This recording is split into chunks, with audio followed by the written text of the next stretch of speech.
ému de vous retrouver sur nos antennes. Bienvenue à votre émission qui ne cesse de vous mettre au parfum de l'actualité. 30 minutes pour convaincre.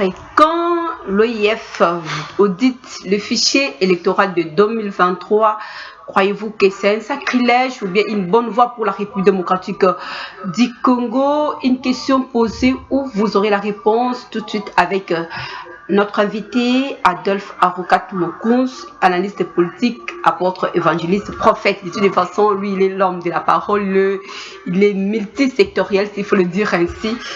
Adolphe, bonjour et bienvenue à cette émission. Ok, bonjour Madame Hélary. Vous étiez au Congo-Brazza pour un congé, donc déjà de retour. Comment ça a été au moins de l'autre côté? C'était bien passé. Je pense que d'ici le 23, je serai encore à Brazzaville pour une semaine, et puis je serai aussi sur le Point Noir pour une semaine, si Dieu le veut. Je serai de retour. Là, vous avez trouvé du bonheur? Non, là, c'est dans la mission purement évangélique, parce que nous avons plusieurs casquettes. En tant que prédicateur de la bonne nouvelle, je suis dans l'obligation d'annoncer la bonne nouvelle partout à travers le monde. Et deuxièmement, en tant qu'étant dans la coordination des centres de réveil spirituel, je suis dans l'obligation de visiter nos assemblées, voir leur fiabilité, quels sont leurs besoins, quelles sont les difficultés qu'ils ont, et faire un rapport à qui des droits. Voilà, on tourne la page de l'église. Là, c'était juste le séjour de Adolphe Mokuns dans le Congo. Brazza, tournons à Kinshasa, surtout parlons de la politique congolaise, sortie officielle de l'Union sacrée, votre mot de toutes les façons. C'est l'actualité, on ne peut pas tourner la page ainsi. Bon, effectivement, l'Union sacrée pouvait, je sais qu'ils ont gagné les paris parce qu'ils se sont retrouvés au stade des martyrs. Et comme tout Quinois qui se respecte, il fallait que ça soit plein, et le stade était plein, comme ils le disent. Mais le problème, c'est de ne pas voir plein de stades ou avoir des gens qui étaient aux alentours des stades, etc. Ce qui est très capital pour moi, pour l'Union sacrée, c'est d'avoir laissé des empreintes indélébiles de leur gouvernance, en laissant le Congo à un niveau qui pouvait laisser des traces, en relevant le défi qui est le social du peuple. Je sais que le moment difficile, l'économie mondiale est en berne, mais il y a aussi des pays qui mènent la même vie que nous, dont l'économie est encore... Bon, les gens se retrouvent comme concernant la nourriture, les vêtements, les logements, mais malheureusement, sinon chez nous ici, que ce soit la nourriture, que ce soit l'habillement, que ce soit les logements, c'est déplorable. Je pense qu'il devrait plus se focaliser sur le bien-être de la population. Il devrait poser des actes concrets au lieu de se berner avec des choses purement chimériques qui est plein, il y a plein à craquer. C'est comme si c'était des musiciens, parce que ce sont des musiciens qui ont toujours fait ça, parce que ce sont des musiciens congolais. Ils pensent à la masse qui pouvait arriver. Donc ce qui est très bien pour moi, pour l'Union sacrée, c'est d'avoir résolu tant soit paix, la misère de la population, et avoir terminé la guerre à l'Est, parce que j'ai mes frères qui sont en train d'errer. Ça fait plus de 20 ans que nous avons des villages vidés, où les gens sont devenus des réfugiés internes. Et parfois, nous ne savons même pas retracer les lignées familiales. Alors je pense que ce qui est très capital, c'est de nous aider de ces côtés-là, que de se berner à cette sortie.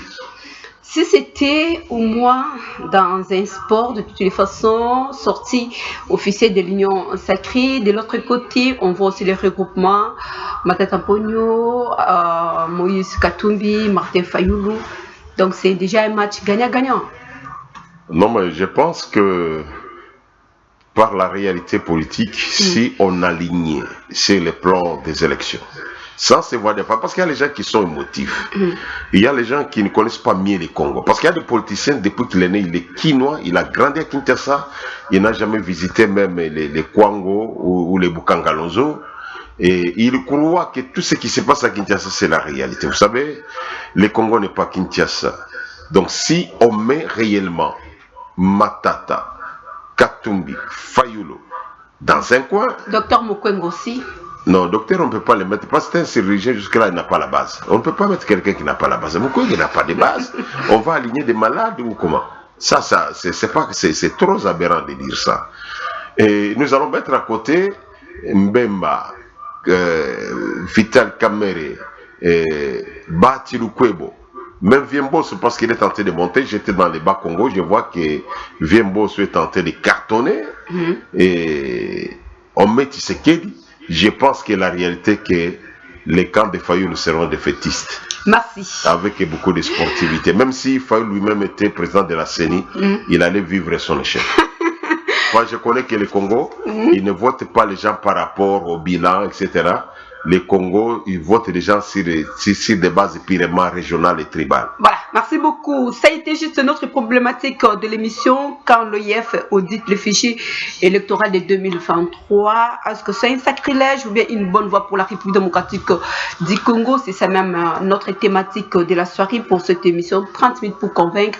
Je reviens à vous, Adolphe. Quelle lecture faire sur les organes internationaux qui résident en République démocratique du Congo? Je pensais que c'était d'abord une très bonne chose d'avoir une diplomatie où le président pouvait amener la voix des Congolais partout dans les instances internationales. Mais malheureusement, j'ai découvert que toutes ces instances sont tentées de nous diper. Ils sont tentés de nous berner. Ils sont tentés de nous rouler dans des farines. Moi, je ne vois même plus l'importance de faire partie de ces instances-là. Parce qu'à chaque moment, quand nous allons entrer en profondeur, nous voyons que ce sont des Congolais qui sont perdants. Prenons d'abord l'OIA. Avec l'OIA, il y a un monsieur qui s'appelle Macky Sall, un président négro-africain. Donc, il est noir comme moi. Et ce monsieur, quand il va se présenter dans la tribune des Nations Unies, il va parler de l'Ukraine, il va parler du Zimbabwe, mais il ne fait pas mention de notre Congo. Pendant que nous sommes en guerre, avant que l'Ukraine puisse se retrouver en guerre, pendant que nous avons des morts qui surpassent le monde des morts des Ukrainiens, même si on tuait toute la République de l'Ukraine, jamais ils atteindront les chiffres que nous avons atteints des morts. Mais ce monsieur de l'OIA qui nous représente l'Afrique, il va beaucoup parler de l'Ukraine, il oublie le Congo. Pour moi, c'était une grande déception. Je ne vois même pas pourquoi on peut rester dans ces organisations infectées, inféodées par l'Occident et qui sont contre même nous, les Congolais. Et nous allons rentrer avec... l'ONU, l'OMS. Non, mais l'ONU, ne vous en faites pas parce qu'il y a eu Monique, Monisco, ils peuvent changer, je ne sais pas, changer. Ça sera Chantasco ou quelque chose. Mais ça n'a rien changé, ils sont à l'Est depuis longtemps. Et quand vous allez voir un monsieur comme le secrétaire général de l'ONU, qui va dire que nous n'avons pas les moyens de nous défendre devant les M23. C'est tellement aberrant. C'est aberrant. C'est injurieux même. Et c'est monsieur qui dit qu'il ne connaît pas où proviennent les armes des M23. Par contre, c'est lui qui dirige le monde. Parce que quand on parle de l'ONU, on voit la sentinelle du monde. Et la sentinelle ne voit par où, il ne voit par où les armes des M23 passent. Mais cette sentinelle pouvait connaître où nos armes proviendraient et nous empêche. Ça, c'est un complot contre le Congo. Vous savez, c'est depuis longtemps qu'ils avaient pensé à balkaniser le Congo. Et j'informe ceux qui veulent vérifier l'histoire.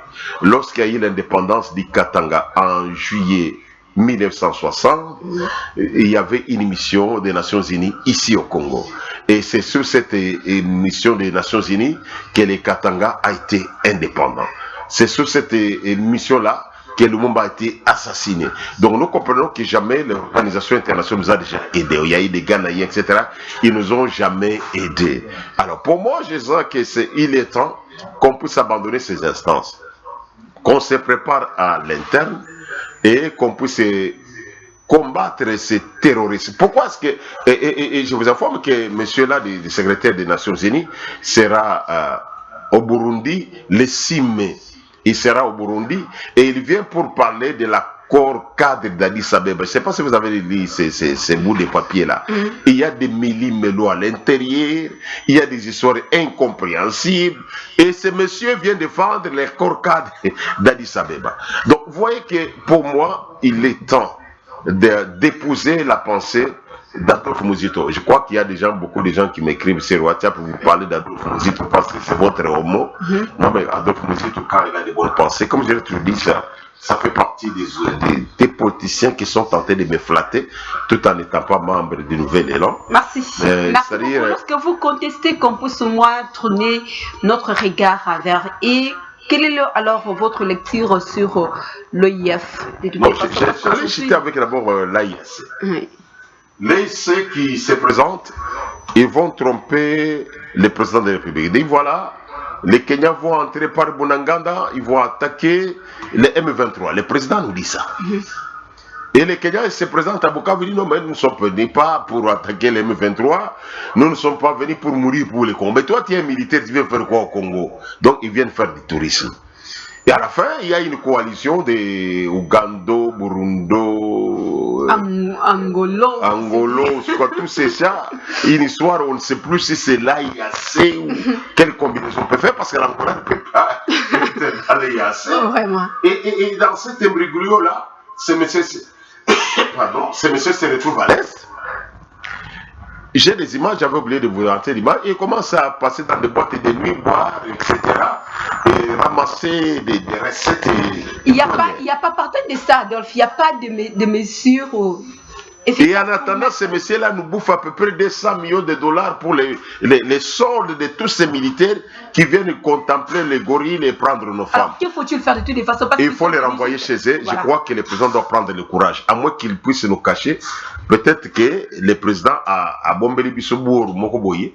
Parce que déjà, le Kolanga doit soupçonner. Non, moi j'ai dit, je commence à les soupçonner. C'est mon droit de soupçonner mon président. Celui qui croit que j'ai mal dit, il doit comprendre que le président, j'ai le droit de le soupçonner. J'ai le droit d'avoir la suspicion. Comment est-ce que ces messieurs, ils sont venus ni combattre les M23, ils sont venus ni désarmer les M23, ils sont venus ni pousser les M23 à quitter les endroits, et ces messieurs sont chez nous en train de bouffer notre argent du contribuable congolais. C'est là où je trouve que c'est plus nécessaire. Il faut qu'ils rentrent chez eux au Ouganda, les Burundais rentrent chez eux. Et chose grave, j'avais suivi, les Burundais disaient que nous allons quitter le Congo que lorsqu'il y aura une armée responsable qui doit protéger la population, l'armée et la police. Et les Burundais oublient. C'est une manière aussi d'acquiser l'armée congolaise. Non, mais les Burundais oublient que cette même armée qu'ils qualifient de tous les mots, c'est cette armée avec la JR qui en fait qu'elle liée la paix au Burundi. Ils le savent. Si la Burundi a été pacifiée, c'est à cause de notre armée. Ils le savent. Et maintenant, cette armée qui a pacifié les pays de Burundi ne peut jamais passer. Donc, nous comprenons déjà que c'est un complot. Là, c'était à l'époque. Pour moi, c'est un complot. Il fallait qu'on puisse dégager ces choses. Merci beaucoup, Adolphe, pour répondre alors à ma question par rapport à votre regard porté sur l'OIF, de toutes les façons en RDC.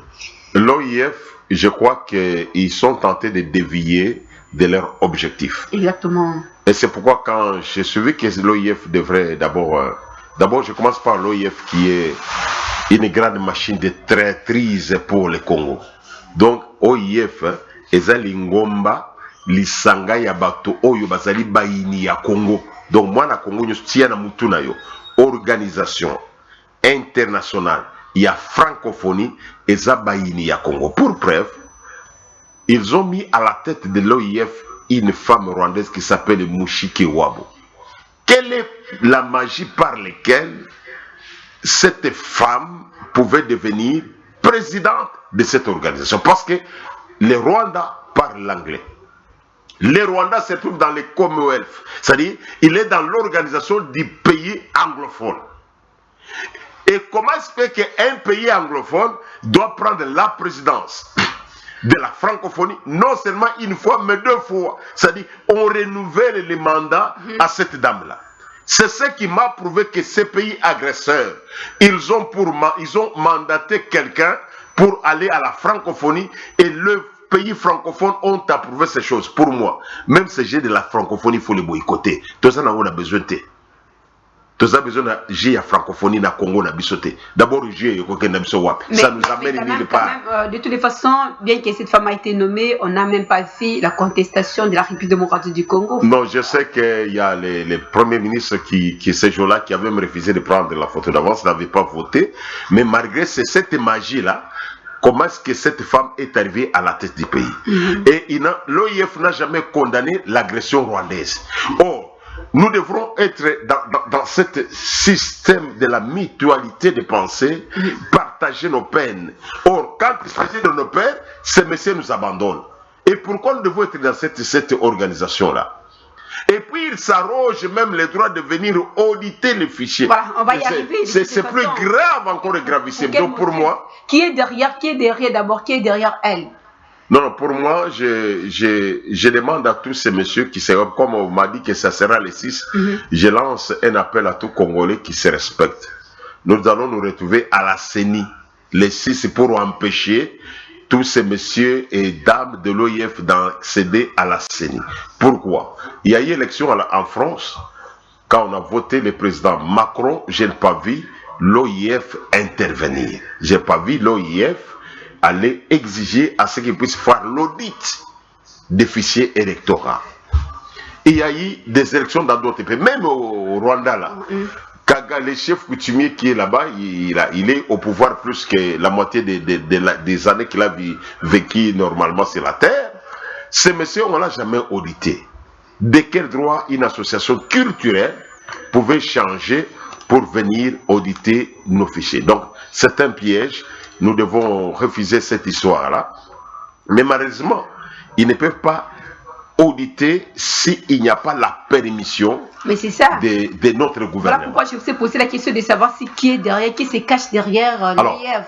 Si le gouvernement congolais accepte cette injure, parce que c'est l'injure de surprise, c'est le néocolonialisme. Nous ne pouvons pas supporter, à moins que le gouvernement ait l'agenda caché de nous ramener dans le néocolonialisme. À moins que le gouvernement puisse nous faire voir qu'ils sont derrière les Européens pour nous faire du mal.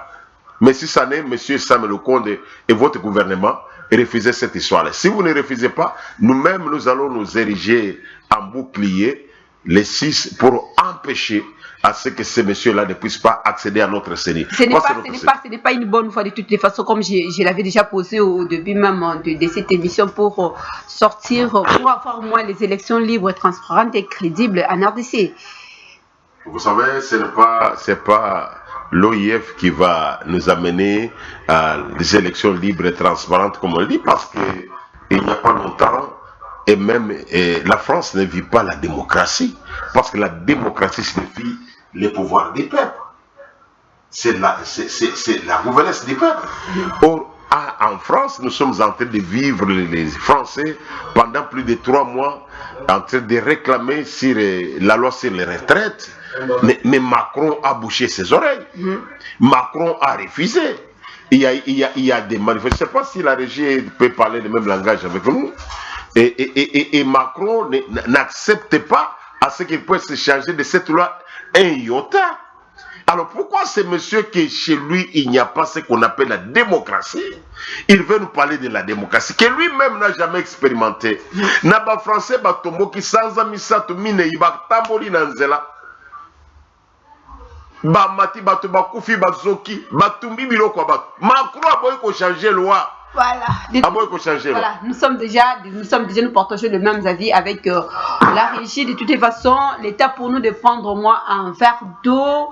Vous nous proposez au moins cet élément et on se retrouve juste après. Voilà.